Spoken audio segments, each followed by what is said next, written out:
잠깐 기도하겠습니다. 하나님 고맙습니다. 이제 또 저희들이 주님께서 저희들에게 주신 말씀을 상고하고자 하니 이 자리에 함께 해주시고 말씀을 준비할 때 은을 부족한 종에게 성령의 두루마기를 입혀주시며 준비한 말씀 온전히 잘 대언할 수 있게 도와주시옵소서.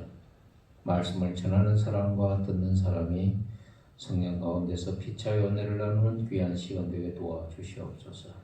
예수님의 이름으로 기도드립니다. 아멘. 오늘이 전도서 강의 34번째입니다. 다음 주에 한 번 더 하면 35번째로 전도서 강의를 끝내게 되겠는데, 제가 전도서 강의를 하면서 느낀 것은 성경 중에 제일 기쁜 책이 전도서셨습니다. 물론 뭐 잠언도 깊고 시편도 신앙적인 논리가 있죠. 정말 삶에 대해서 이처럼 깊이 통찰하고 이야기한 사람이 없는 것 같습니다. 서울대 규장갑 연구원, 책임연구원이 있는데 이수긴이라는 분이 성어사설을 쓴 이익 선생의 노인의 5가지 삶 좌절이라는 이야기를 했습니다. 첫째, 낮에는 꾸벅꾸벅 졸지만 밤에는 잠이 오지 않고. 둘째, 곡할 때는 눈물이 안 나오고 웃을 때는 눈물이 나고. 셋째, 30년 전에 이런 기억하면서 눈앞에 이런 돌아서면 잊어버리고. 넷째, 고기를 먹으면 뱃속에는 들어가지 않고 이빨 사이에 다 끼고. 다섯째, 흰 얼굴은 검어지는데 검은 머리는 휘어진다. 이게 노인의 5가지 좌절이라고 그랬습니다. 근데 우리 다산 정약용 선생이 있습니다. 이 다산 정약용 선생은 성어사설을 쓴 이익 선생이 죽기 한 해 전에 태어난 분입니다. 제가 생물연대를 조사해 보니까 이익은 1681년부터 1763년까지 살았는데 다산 정약용은 1762년에 태어났거든요. 그러니까 이익이 죽던 해에 이 다산 정약용이 2살이 됩니다. 그러면서 이 다산 정약용은요, 이 노인에 대한 즐거움을 또 이야기를 했습니다. 6가지를 이야기했어요. 첫째, 대머리가 된 빗으로 빚을 필요가 없고. 둘째, 이빨이 없으니까 치통도 사라지고.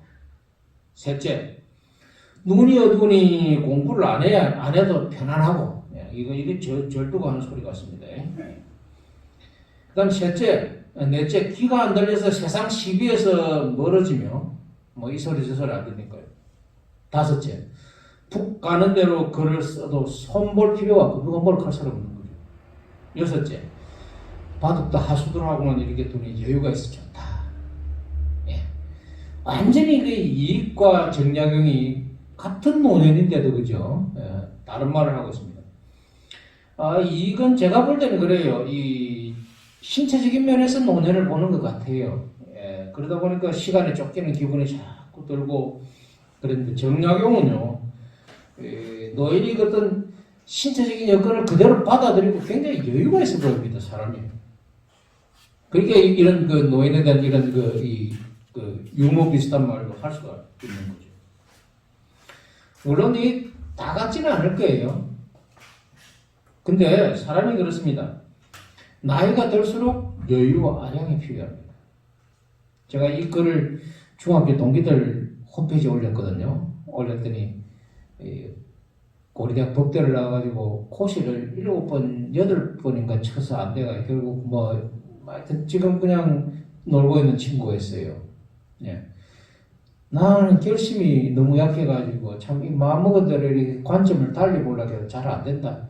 고려대학 법대를 나왔으니까 우리나라에서는 공부를 좀 hen셈 아닙니까, 그죠? 그런데도 이제 거기 살고 있으니까 자꾸 이제 자학하는 이런 심정이 생기는 겁니다. 우리가 살아가면서 나이가 들어서 젊을 때 성품을 개선하지 못하고 그대로 살면 피곤하고 노년이 외롭습니다. 이 친구들도 그래요. 젊을 때 칼칼하던 친구들 나이가 들면 좀 온순해지거든요. 근데 젊을 때 칼칼한 성품을 그대로 갖고 있으면요, 옆에 가까이 가기 싫어요. 동기 목사님들 중에 그런 분이 있어요. 오늘 본문이 전도서로 돌아갑니다. 오늘 본문은요, 노년의 삶을 말합니다.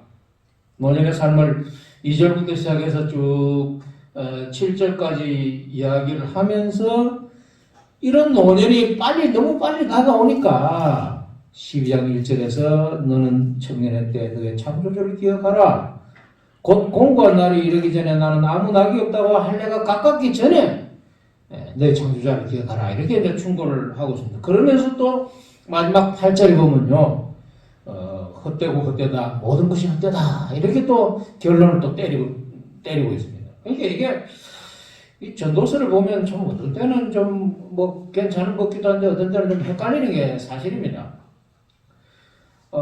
이 지금 노년의 삶을 이야기하면서 젊은 시절을 지금 이 청년의 때 창조주를 기억하라 그랬는데 전도서 저자가 이런 이야기를 한 이유를 우리가 좀 살펴봐야 됩니다. 첫째, 청년 시절 소비하지 말라는 겁니다.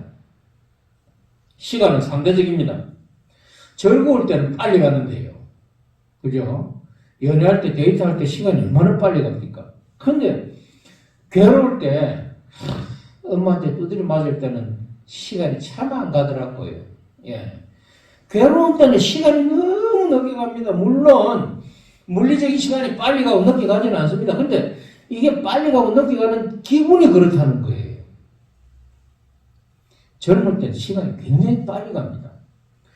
어릴 때는 빨리 어른이 되기를 원합니다. 요즘은 중고생 뭐 두발이나 뭐 이 복장 같은 거 말 안 하죠. 예.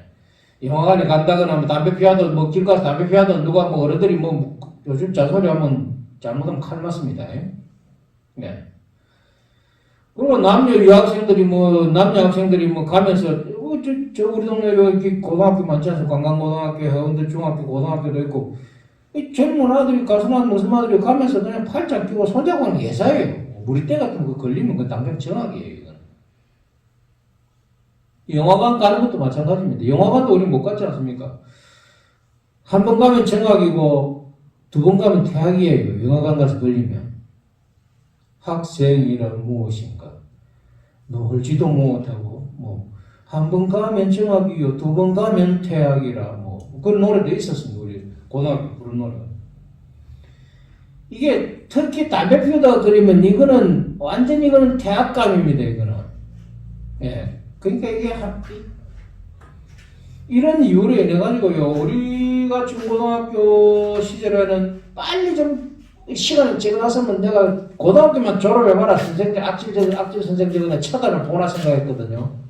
빨리 시간을 지나가야 마음대로 담배도 좀 붓고 술도 좀 먹고 내 마음대로 놀러도 좀 댕기고 옷도 사먹도 마음대로 입고 머리도 좀 기르기라 이렇게 생각했거든요.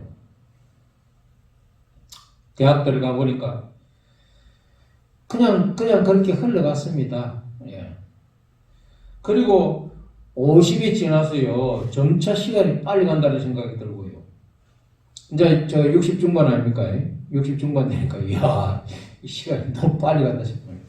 며칠 전에 경주에서, 서울에서 내려온 형님 한 사람과 이제 포항에서 그 목회를 하다가 이제는 이제 은퇴를 했습니다. 교목으로 은퇴를 한 동교 목사님 세 사람을 만났습니다. 서울에서 내려온 이 목사님은 그 한경주 목사님 비서를 했던 사람인데요. 나이가 좀 많아요. 저보다 한 서너 살 이상 많은데. 야, 우리가 벌써 그리 된다 그러는 거예요. 지금도 아직까지 제가 우리 신학교 동기 중에서 거의 막내 축에 속하거든요. 제 밑에 허광호라는 목사가 있고 그 밑에 이제 곽충호 목사가 있고 그 둘밖에 없어요. 제가 57년 64살이 제일 어려요. 그러니까 지금 그 목사님들 다 뭐 퇴직했거나 뭐라고 현직에 있는 사람들도 지금 한 30년 될까? 30년 채 안 되지 지금.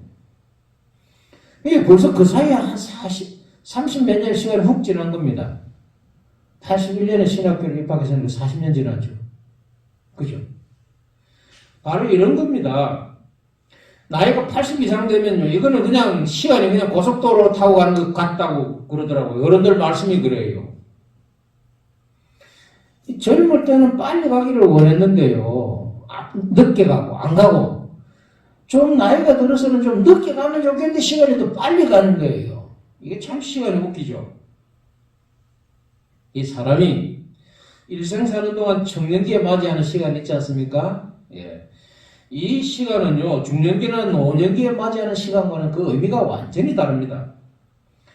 중년기에 맞이하는 시간은 생존을 위해서 그냥 시집장가하고 집장만 하고 새끼를 그냥 시집장가 보내고 그냥 키우고 허덕거리는 시간이에요. 생존을 위해 정신없이 허덕거리는 시간이에요. 그리고 노년기에 맞이하는 시간은 어떤 생산적인 일보다는 주로 삶을 차분히 정리하는 이런 시간이거든요. 그런데 청년기는 다릅니다. 청년기는 미래를 위해 배우고 꿈꾸는 시간입니다. 그래서 청년 시기는 생업을 위한 기술을 연마하고 그리고 삶에 대한 부담감이 작년이나 노년보다는 덜하지 않습니까? 그러니까 진지한 고민을 또 안 할 수도 있는 시간이에요. 예. 그러다 보니까 어떤 먹고 사는 걱정보다도 어떤 내가 어떻게 살아야 될까 하는 그런 문제에 대해서 고민을 많이 하게 되는 거죠. 그러니까 글을 또 많이 읽게 되고 이걸 통해 자기를 돌아보고 또 자기가 살고 있는 세상에 대한 진지한 고민을 하는 때가 바로 이 청년기 시절입니다. 청년 시기에 읽은 책은요, 한 사람의 평생을 좌우할 정도로 중요합니다. 이 젊은 시절에 좋은 책을 많이 읽어야 된다는 이유가 바로 이런 겁니다. 인체에 비유하자면 청년 시기에 약 10년 내지 15년은요, 허리하고 같다, 중추부와 같다고 생각하시면 됩니다. 이 허리가 꺾여져 버리면 사람이 힘을 못 쓰지 않습니까? 네, 마찬가지입니다. 청년기를 건실하게 못 보내면요, 인생 전체가 무실하게 됩니다. 현대 청년들의 문제가 뭐냐? 예, 현대 청년들은요, 청년기를 건실하게 보내지 못한다는 겁니다. 미래에 대해 고민하고 어떤 삶을 살아야 될까? 내가 어떻게 믿어봐야 될까? 이런 걱정을 별로 안 합니다. 대부분 청년들을 보면 온라인 게임에 몰두해 있습니다. 예. 그리고 자신을 돌아보는 사고를 하기보다도 어느 대학에 빨리 가야 될까 하는 이런 또 고민요. 예. 그리고 또 대학 졸업하면 취업에 또 신경 쓰죠. 대학원 취업. 그러니까 이게 한마디로 젊은 사람들의 삶이 건조해요. 예. 사람마다 다르겠지만 청년 시절에는 음악도 듣고 그 다음에 미술도 좀 구경도 댕기고 미술 관람도 좀 댕기고 문학적인 책도 좀 읽어가면서 삶에 대한 고민도 이렇게 진지하게 해야 됩니다. 근데요, 이런 게 없는 거예요. 그러니까 나이가 들면 시간이 나고 돈에 여유가 생겨도 즐기는 방법을 몰라요, 사람들이. 그죠? 골프나 치러 댕기고 그저 이 섹스집과 술이나 먹는 걸 즐기는 걸로 생각하는데 그건 아니죠. 이제 나이가 들면 젊은데 그 모두 다 들어놓지 않습니까? 들어놓으면 자기가 하고 싶은 책, 읽고 싶은 책 마음대로 읽고 듣고 싶은 음악 얼마 전에 유키스 온 더 블록에 노인 영감 한 분이 몇 살입니까 이거?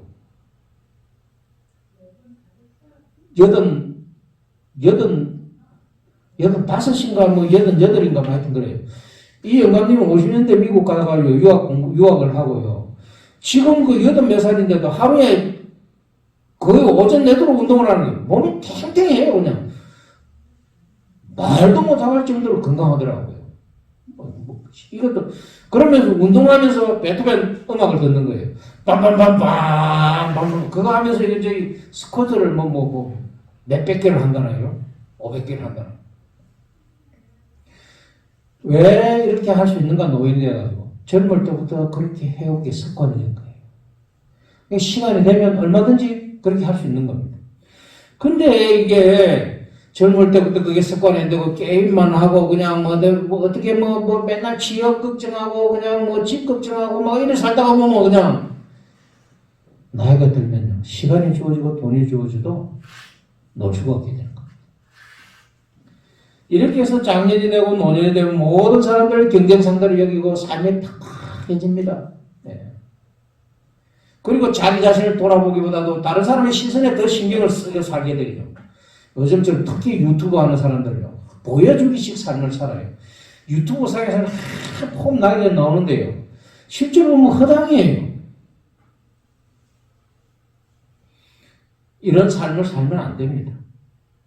바꿔 말해서요, 청년 시절이 건실하지 못하면 사람다운 자기다운 삶을 못 살게 되는 겁니다. 지난주에 제가 잠깐 말씀을 드렸습니다. 삶의 각 단계는 모두 나름대로 의미가 있습니다. 그러나 사람과 삶, 사회와 인생의 의미를 확립하는 시기가 언젠가? 청소년기는 뭘 몰라요. 중고등학생 뭘 알겠어요. 그러나 대학생이 되고 청년 시기가 되면 이때는 뭔가 눈을 뜨거든요. 굉장히 중요합니다. 이때 비로소 인생관이 확립이 되고 사람을 보는 눈, 사회를 보는 눈이 확립이 되는 겁니다. 청년기의 삶의 방향을 잘못 세우면 삶 전체가 비틀어집니다. 분명히 이걸 알아야 됩니다.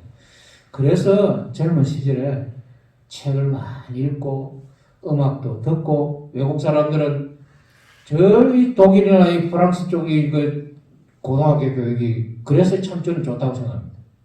고등학교 시절부터 인문학 공부를 시키고요. 음악이나 예술이나 방학 기간 중에 놀러 가게 만들고 이래요. 팍팍하지 않습니다. 우리나라처럼. 정말 요즘 우리나라 젊은 청년들을 보면요. 참 답답하더라고요. 몇 년 전 신혼여행 갔다가 니코틴 주사를 해가지고 아내를 죽이고 보험금 탈락을 했던 사람 있죠. 무기징역 선고가 됐는데 이 사람 목표가 뭔지 아십니까? 40살 될 때까지 10억 버는 게 이 사람 목표였습니다. 뭐 좀 건전하게 살아보겠다는 생각이 아니고요. 이 사람이 가게 편의점을 운영했는데 월 매출이 한 100만 원이었는데요. 모아둔 재산도 별로 없고 그 10억 모은다는 게 쉽지가 않지 않습니까? 부지런히 노력해가지고 10억 모은다. 그건 좋아요. 근데 가게 아르바이트 하는 그 여자 중학생 애를 꼬셔가지고요. 미성년자를 꼬셔가지고 고등학교 졸업하기도 전에 결혼을 합니다. 예. 그래가지고 20살 되던 해에 일본 가가지고 니코틴 주사를 놔가지고 니코틴 그게 신체에 들어가면 완전 원액을 주사하면 죽거든요. 예. 주사를 가지고 죽였어요. 물론 뭐 이 여자 이름으로 생명보험 다 가입하고요. 여자 부모들이 그렇게 반대를 했는데도 임신했다고 그냥 속이고 그냥 거짓말을 결혼합니다. 이게 현대 젊은이들의 목표입니다. 얼마 전에요. 어느 몇 년 전에 그 조사한 게 있으면 제가 기사를 검색을 하다가 뭐 읽은 거는 기억이 나는데 하여튼 이 어디 있는지는 모르겠습니다만은 청년들이요 돈 10억 준다면 돈 10억이 생긴다면 감옥 살이가 하겠나 그러니까 한다는 거예요. 10억까지 안 가도 돼요. 그 돈이 생긴다면 나쁜 짓도 마다하지 않겠다는 거예요. 이야기가 좀 엉뚱한 곳으로 빠졌습니다. 하나님이 주신 이 선물로 주신 이 청년의 시기, 이 청년의 시기는 한 사람의 일평생을 좌우합니다. 청년의 시기를 건전하게 보내야 일평생이 건전한 거예요. 이 시기를 아끼고 잘 사용해야 합니다. 삶에 대한 진지한 고민을 청년 시절에 하지 않는다면 또 보람된 삶에 대한 꿈이 없다면 그 사람은 청년이 아닙니다. 청년 시절에는요 다 사회에 대한 꿈도 있고 또 인간에 대한 꿈도 있고 자기 미래에 대한 꿈도 있어야 그게 청년입니다. 그리고 거기에 대한 고민도 해봐야 청년입니다. 요즘 우리나라 청년들은 너무 빨리 영감이 돼요. 너무 빨리 생활이 돼가지고 참 팍팍해요. 손해보고 이익 보는 것만 따지지 뭐 남 배려할 줄 모릅니다. 외적인 성공도 중요합니다. 그러나 젊은 시절에는 내적인 삶에 대한 진지한 고민이 있어야 됩니다. 내적인 삶에 대한 성찰 없이 외적인 성공만을 목표로 삼는다면요. 사람이 나이가 들게 되면 돈과 권력, 명예만을 추구하게 되고요. 그리고 쾌락만을 추구하게 되고 나중에 삶이 피폐해지는 겁니다. 두 번째 이 전도서 저자가요. 시간을 아끼라, 젊은 시절 시간을 아끼라 그러지만요. 믿음을 가지라고 권면을 하고 있습니다. 한번 보시기 바랍니다. 너는 청년의 때에 너의 창조자를 기억하라. 곧 공고한 날. 공고한 날이 뭐냐 그러면 인생의 고통스러운 때를 이야기합니다. 공고한 날이 이르기 전에 또 나는 아무 낙이 없다고 할 해들이 가깝게 다시 말해서 사람이 그 나이를 먹게 되면 이런 사는 재미가 별로 없어지지 않습니까? 그런 날이 오기 전에 내 창조자를 기억하라. 공동문에 보는 거예요. 그러니 좋은 날이 다 지나고 사는 재미가 하나도 없구나 하는 탄식 소리가 입에서 새어나오기 전 아직 젊었을 때 너를 지으신 이를 기억하여라. 해와 달과 별이 빛을 잃기 전, 비가 온 다음에 다시 구름이 몰려오기 전에 그를 기억하라. 이렇게 번역을 해놨습니다. 조금 번역이 원문하고는 좀 거리가 좀 있습니다. 그러나 어쨌든 나름대로 뭐 원문에 뭐 좀 풀어서 썼지만은 살리려고 애를 썼습니다. 젊은 시절은요, 너의 창조자를 기억하라 그러는데 사실은 젊은 시절은 이 믿음을 가지기가 어렵습니다. 물론 젊을 때 열정적으로 신앙생활을 하는 사람도 있습니다. 그러나 제 친구들요, 이 중학교 고등학교 시절에 열심히 신앙생활 하던 이 친구들 보면요, 청년에 대해서 믿음을 버리기 일쑤입니다. 거의 10중 8구 교회를 다 떠나버려요. 그럼 왜 젊은 청년들이 교회를 떠나는가? 조금 주제에서 벗어나기는 합니다만 여기에 대해 잠깐 말씀드리죠. 첫째는요, 청소년 시절에 비해서 청년기가 되면, 나이가 들면 비판의식이 이제 성장하게 됩니다. 중고등학교 시절은 뭐라 그래도 그냥 뭐 받아들일 수도 있어요. 근데 이게 이제 이 청년이 되면요, 자기 나름대로 생각을 하기 때문에 말도 안 되는 소리를 하게 되면 일단 받아들이기 어렵게 되는 거죠. 특히 과학이나 상식과 어긋나는 이런 교리 같은 거 있지 않습니까? 그리고 비합리적인 교회 요소들 정말 받아들이기 힘들어하는 거죠. 과학과 일치하기 힘든 갖가지 기적들, 그 다음에 뭐 창세기 천지 창조 이야기 있지 않습니까? 요즘 젊은 사람들요, 이거 참 받아들이기 어려워요. 그 다음에 뭐 예수님의 부활 이야기도 그렇고요. 그러면 이거 받아들이기 어렵다는 거예요. 두 번째, 청년들이 신앙생활하기 힘든 이유는요, 청년기의 열정 때문입니다. 청년기의 열정은요, 믿음보다 세상에 더 관심을 두게 하죠. 우리나라 초창기 시절에는 교회를 통해서 서양 문물이 다 들어왔습니다. 그래가지고 저희들 고등학교 때만 해도 뭐 교회에서 문학 발표회도 하고 그죠, 성가 발표회도 하고, 그러면 동네 안 믿는 애들도 다 교회 와서 놀았습니다. 성탄절 때는 어떻습니까? 그냥 뭐 성탄절에 행사하고 뭐 그러면 동네 잔치 아닙니까 그때 우리 어릴 때. 근데 요즘은요, 교회에서 하는 행사에 세상 사람들이 관심이 없어요. 왜? 재미가 없어요. 그건 교회 너희들끼리 해라. 우리는 우리들끼리 뭐 클럽 가서 놀고, 안 그러면 게임방 가서 놀고, 안 그러면 노래방 가서 놀면 더 재미있다는 거예요. 그러니까 이게 교회에서 하는 행사나 혹은 뭐 여러 가지 기독교 문화가요, 세상이 주는 재미를 따라잡을 수가 없는 겁니다. 그러니까 청년들이 교회 안 노는 겁니다. 교회 맨날 나가봐요. 목사들은 뭐 얇은 소리 해서고 그냥 뭐 그죠? 예. 특히 주초 문제 있지 않습니까? 술, 담배 문제는 청년들을 교회를 떠나게 하는 혹은 뭐 죄책감을 가지게 만드는 대표적인 그 경우입니다. 물론 절제하는 거 좋죠. 그러나 그게 절대화되면요, 이 참 피곤해지는 겁니다. 세 번째, 교회 자체의 구조가 청년들로 하여금 신앙생활을 하기 어렵게 만듭니다. 한국 교회 분위기 한번 보십시오. 굉장히 무비판적이고요, 또 권위적이죠. 몰지성적입니다. 목사들이 대놓고 하는 이야기에 교인들이 무식해야 목회하기 편하다고요. 그런 무식한 이야기를 대놓고 신학이 무슨 필요가 있나 하는 목사들 저는 많이 봤어요. 이런 생각을 가지고는 젊은 사람들이 이런 생각을 받아들이기 힘들어하는 거죠. 청년들이 신앙생활하기 어려운 지난번 우리 명성교회 사태 그것 때문에 청년들이 얼마나 교회를 많이 떠났습니까? 그것뿐만이 아니고요. 제 친구도 큰 교회 지휘자로 있다가 교회를 안 나가요. 근데 교회 안 나간다고 해서 신앙이 없는 건 아니에요. 그러니까 이게 빈대 잡자고 뭐 초과 상관 다 태우면 곤란합니다만은 이런 장벽이 있습니다.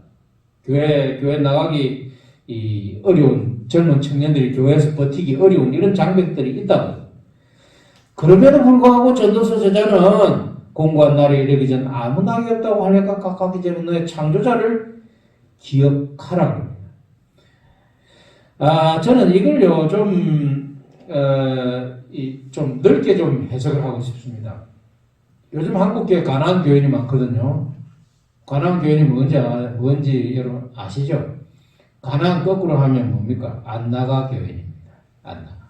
가나안에서 출애굽해버린 겁니다. 교회 나가진 않지만은 어쨌든 믿음은 떠나지 않았어요.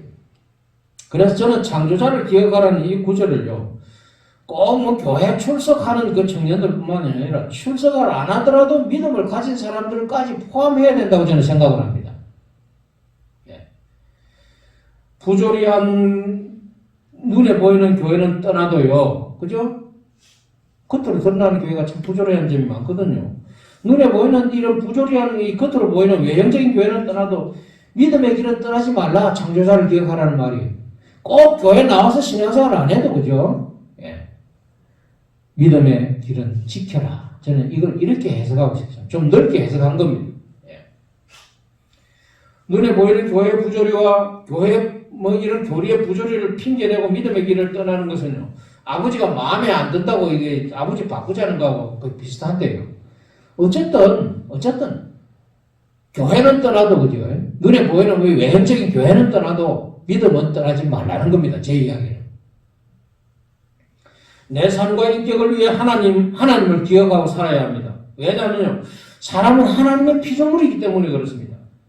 회중들이 모이면 교회 출석하면 가장 좋은 방법이겠죠. 그러나 출석하지 않더라도 얼마든지 하나님을 기억하며 살 수가 있습니다.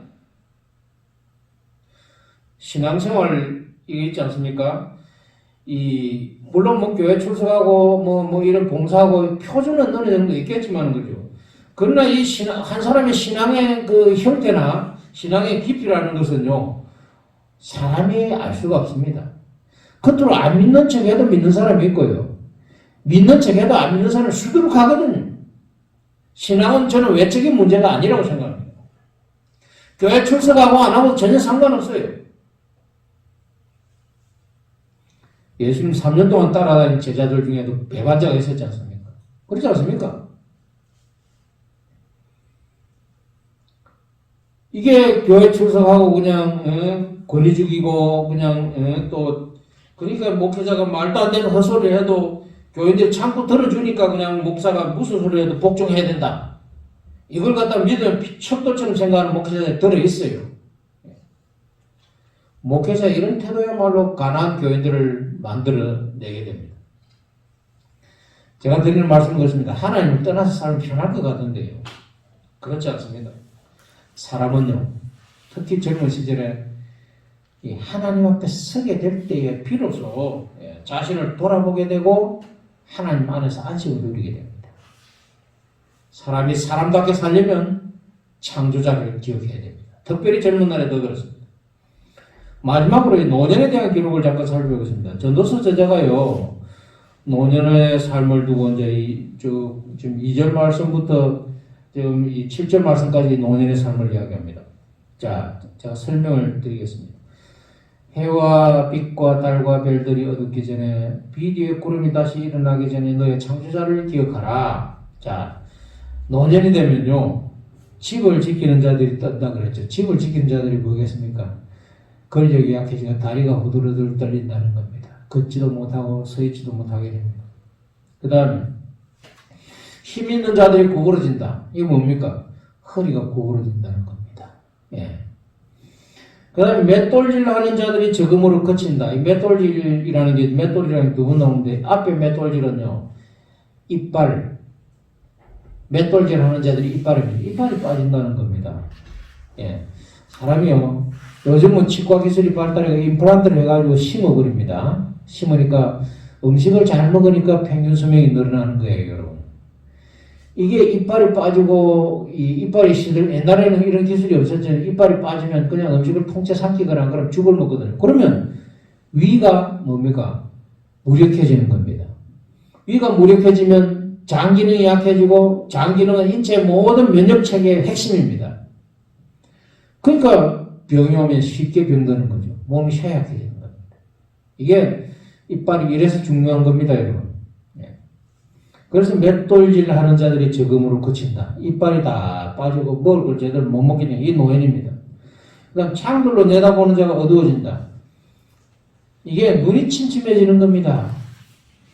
제가 어릴 때 외할머니가 바느질하면요, 옆에서 맨날 바늘 그 실기 드렸거든요. 재영아, 눈이 침침해서 안 보인다. 이거 좀 끼워주라고 하면, 할머니 이것도 안 보이나? 뭐, 맨날. 근데 제가 노인이 되어보니까, 노인이라고, 제가 할머니 나이 되어본 게는, 진짜 안 보여요. 이게 침침하고. 예. 특히 컴퓨터 화면 쳐다보다 보면 어리어리해요. 한동안 어리어리해요. 그 다음에 한번 보십시오. 길거리 문들이 닫혀진다는 것은 밖에 들어오는 소리 듣는 게 귀도 역시 먹먹해지고 소리가 약해집니다. 예. 그러니까 벌써 눈도 시력도 약해지고 청력도 약해지고요. 그 다음 맷돌 소리가 적어진다 그러는데 맷돌 소리, 여기 맷돌 소리는 뭐냐 그러면요. 심장 박동 소리가 작아진다는 겁니다. 노인 되면 예, 이 심장도 좀 약해집니다. 예. 그 다음에 새의 소리로 말미암아 일어날 것이고 이게 지금 아침잠이 없어져요. 노인들. 근데 노인들은 주로 저녁잠은 많은데 초저녁잠은 있는데 아침잠이 없죠. 왜 그런지 아십니까? 밥을 먹고 나면요. 이 소화를 하니까 졸리는 거예요. 그러니까 초저녁에 자는 겁니다. 노인들. 위가 좀 무력해졌다는 게 쉽게 자꾸 밥 먹고 졸리는 거 위가 좀 무력해졌다는 거고요. 그리고 초저녁에 자니까 새벽에 일어나는 겁니다. 예. 그래서 새소리를 말하면 일어난다는 게 잠이 없어진다는 거예요. 음악하는 여자들은 다 새해진다 그랬죠? 목소리도 역시 갈라지거나 안 그러면 목소리도 약해져요. 젊을 때만큼 그렇게 목소리가 안 나옵니다. 카락카락한 목소리가 안 나옵니다. 나이가 들면. 그리고 노인이 되면요. 높은 곳을 두려워한다 그랬죠? 너희들이 제일 두려워하는 게 뭡니까? 예. 높은 데서 넘어지거나 그거 하면 나이가 들면 뭡니까? 뭐가 됩니까? 이게 뭐라 하더라? 고관절. 가다가 푹 주저앉으면 고관절이 그냥 나고 그때부터는 못 일어나요. 저는 이런 실제로 봤거든요. 노인병원에 제일 조심하는 게 뭡니까? 낙상입니다. 낙상. 그렇게 높은 곳을 두려워하는 거죠. 예. 길에서도 놀랍니다. 용기가 없어지고요. 예. 그 다음에 살구나무가 꽃이 핍니다. 머리가 허옇게 되는 겁니다. 아까 이익 선생 말대로 그죠. 예? 머리가 허옇게 되고요. 그 다음에 메뚜기도 침이 됩니다. 젊을 때는 무거운 물건도 휙휙 들고 그냥 힘자랑을 했는데 나이가 들면 메뚜기도 짐이 된다 그랬습니다. 예, 무거운 거 잘 못 들게 됩니다. 예. 그리고 뭐 어떻게 됩니까? 정욕이 거치고요. 욕심이 다 거치게 되고 그렇게 되면 이제 사람이 자기의 영원한 집으로 돌아가고 종문하는 사람이 왔다 갔다 하게 됩니다. 죽게 된다는 이야기입니다. 이게 노인의 삶을 지금 2절, 3절 말씀부터 시작해 제가 이렇게 쭉 주석을 해드려요. 이거하고 좀 다르게 주석하는 사람도 있습니다. 어쨌든 이 조문하는 사람이 거리로 왕래하게 되면 은줄이 풀리고 금거리 짓게 다 생명을 상징하는 말입니다. 항아리가 삼겹대서 깨지고 바퀴가 우물 위에서 깨지고 자 그러고 나면 어떻게 되냐 흙은 여전히 땅으로 돌아가고 이 흙이 뭐냐 사람 몸을 이야기합니다. 사람 몸이 어디서 지음을 받았습니까? 흙으로 지음받았어요. 그러니까 흙은 여전히 땅으로 돌아가고 영은 하나님의 을 아닙니까? 하나님의 너. 이거는 하나님께로 돌아간다 그랬습니다. 이게 이 참 노인의 삶이 이제 바로 이런 겁니다. 죽음은 육신을 흙으로 그리고 숨 다시 말해서 여기 영이라 그랬는데 숨입니다. 영이 아니고 엄격한 말로 이야기하면 숨 날숨 들숨 있죠. 이 숨을 하나님께 돌립니다. 이게 죽음은 사람을 원래 자리로 돌려놓는 겁니다. 창세기에서 인간이 흙으로부터 지원받았고, 예. 그 속에 하나님께서 생기를 불어넣었다 안 그렇습니까? 죽고 나면 다시 원래 자리로 돌아가는 거예요. 사람이 흙으로만 되어 있다면요, 이건 뭐 아무 의미가 없는 무의미한 존재죠. 오히려 동물보다 못합니다. 동물은 하나님의 말씀으로 지었지만은요, 사람은 흙으로 지었거든요. 그렇지 않습니까? 사람이 흙으로만 지어졌다 그러면 동물보다 못한 존재입니다. 그러나 흙에 하나님의 형상이 들은 겁니다. 하나님의 을 넋이 들었습니다. 하나님이 이걸 보고 좋아하신 거죠. 사람이 죽게 되면 원래 자기 자리로 돌아가고 마치 없는 것처럼 이렇게 되는 거예요. 전도서 저자는 하나님을 의식하기 전까지 사람은 살아있지만 마치 죽은 존재와 같다. 이렇게 이제 이야기를 하고 있습니다. 자, 그런데 이 모든 것이 헛되다 그랬습니다. 해벨이다. 헛되다. 해벨. 숨과 같다 그랬습니다. 사람이 헤아려서 겪는 그 성공과 실패, 기쁨과 슬픔, 환희와 고통, 이 모든 것이 다 죽음으로서 비로소 끝나는데 이것마저도 숨과 같다 그랬습니다. 잠깐 왔다 간다. 전도서 저자의 말처럼요. 사람의 일생은 마치 숨과도 같습니다. 시간은 기다려주지 않고 흘러갑니다. 바꿔 말해서 삶이 지나가면 다시는 오지 않습니다. 다시는 지나가면 오지 않기 때문에 지금 청년의 때의 창조자를 기억해야 되고 12장 1절 말씀이에요. 그리고 앞에서 본 말씀 11장 9절 말씀 청년의 때 어린 때를 즐거워하고 하고 싶은 거 다 한번 해보라는 겁니다. 지금 대신에 하고 싶은 거 해보되 뭡니까? 하나님을 기억하라는 겁니다. 양심에 어긋남 없이 살라는 거죠. 쉽게 말해서. 젊은 날을 소중하게 여기고 살아가는 열정을 가지고 살되 정말 소중하게 여기고 살아가는 우리들이 될 수 있길 바랍니다. 이 젊은 날을 갖기에는 나이든 60 이상 된 우리는 해당이 안 된다 생각하지 마십시오. 이 청년이라는 걸 의미에 따라서 다 다르게 받아들일 수 있지 않습니까? 말씀을 맺겠습니다. 지금 우리 시대는요, 하나님을 떠난 그 시대적인 분위기가 그렇습니다. 세상이 뒤죽박죽입니다. 나이 든 사람은 이걸 미처 따라가지는 못해요. 옛날에는 적당히 공부하고 나와가지고 뭐 해도 그냥 따라갈 수가 있는데 요즘은요, 핸드폰이라든지 이 전자기기들 이거요. 도무지 저는 따라갈 수가 없어요. 무슨 가입해야 되고 비밀번호 어쩌고저쩌고 해야 되고 할 때마다 딸 신세를 져야 돼요. 제가 이 정도 같으면 다른 사람들은 어쩐지 대충 저는 제가 늦은 편 아닌데 그죠? 어쨌든 현대 사회를 이끌고 있는 시대 풍조는 포스트 모던 시대입니다. 이 포스트 모던 시대는요, 권위를 부정하고 믿음을 부정하고 시대적인 질서를 부정하고 그리고 시대의 흐름 등 모든 것을 다 부정합니다. 남아있는 건 뭡니까? 어린아이들이 조립할 능력도 안 되면서 장난감 다 해체해버린 거다 같아요. 그러다 보니까 무지를 사는 겁니다. 이걸 현대인들은 뭐라고 합니까? 간섭 안 받는 자유의 상태라고 이야기를 합니다. 참 답답하죠. 이런 시대 속에서 전도서 저자는 우리에게 뭘 믿어야 할지, 어떻게 믿어야 할지, 어떤 자세로 살아야 할지 이 독자들에게 질문을 던지고 있는 겁니다. 전도서 저자의 답은 분명합니다. 사람의 삶은 빠르게 지나가고 또 이중적이라고 그랬습니다. 고통 속에도 슬픔이 있고 기쁨 속에도 눈물이 있다는 겁니다.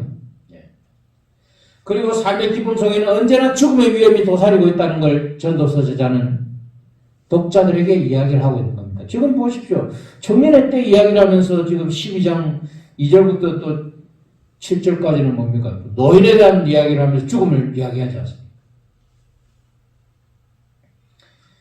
하고 싶은 것 하고 보고 싶은 거 보고 먹고 싶은 거 먹어라. 그러나 이 모든 것이 해변과 같다. 숨과 같다. 헛되다. 이 전도서 저자를 보면서요. 전도서 강의를 하면 그런 생각이 들었습니다. 길거리에서 가끔 볼 수 있는 것처럼 예술 천당사고 위협적이지 않습니다. 이 사람은 자기의 삶을 쭉 전도서 1장부터 쭉 이야기했지 않습니까? 사업도 해보고 여자도 거느려보고 참 뭔가 이야기 다 합니다. 자기의 체험을 아주 부드러운 말로 이야기를 하면서 제일 마지막에 뭐라 그럽니까? 믿음의 길이야말로 생명의 길이다. 아주 부드럽게 이야기합니다.